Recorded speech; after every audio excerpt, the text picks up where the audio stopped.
Сайн байцгаана уу? Эрдэнэсийн эрэл багийнхнаас явуулж байгаа Есүстэй хамт дахин эхлүүлье. 31 өдрийн подкастыг та Монголын цагаар өглөөний 7 цагт, Америкийн цагаар оройн 8 цагт шууд хүлээн авч сонсох боломжтой. Өдөр бүр ердөө 2-3 минут мөнхийн эзний үгээр бодол санаагаа шинчилж, түүнд найдан ураг шалгах аялалтаа хамтдаа гарцгаая. ертөнцийн эзэн биднийг аймхад ороо байлгах гэж ариун сүнсээ өгөөгүй юм. Харин хүч чадал, үнэн хайр, сахилга баттай байх чадварыг өгөх гэж ариун сүнсээ өгсөн мөлий. 2 дугаар Тимот 1-р бүлгийн 7.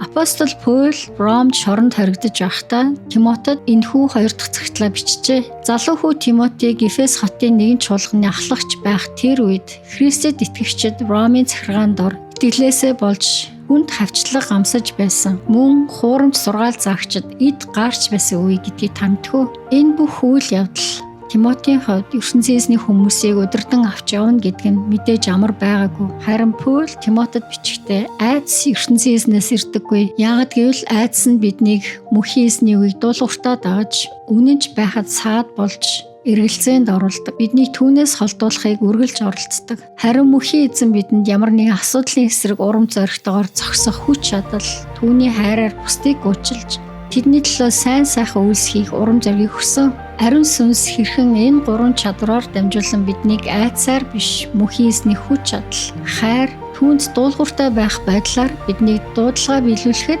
дагуулan хөтөлдөг. Гэтэл айдас биднийг олон талаар захирахыг оролддог. Жишээлх юм бол эргэлзээнд орох, гологдол мэдрэх, алдаа гаргахаас айх, бусдаар зөвшөөрөхдөггүй байх гэх мэт. Гэхдээ айдас мөнхийн эзнээс ирдэггүй юм. Харин хүч чадал, хайр, инрэл, түүнд дуулууртай байх байдал түүнээс ирдэг.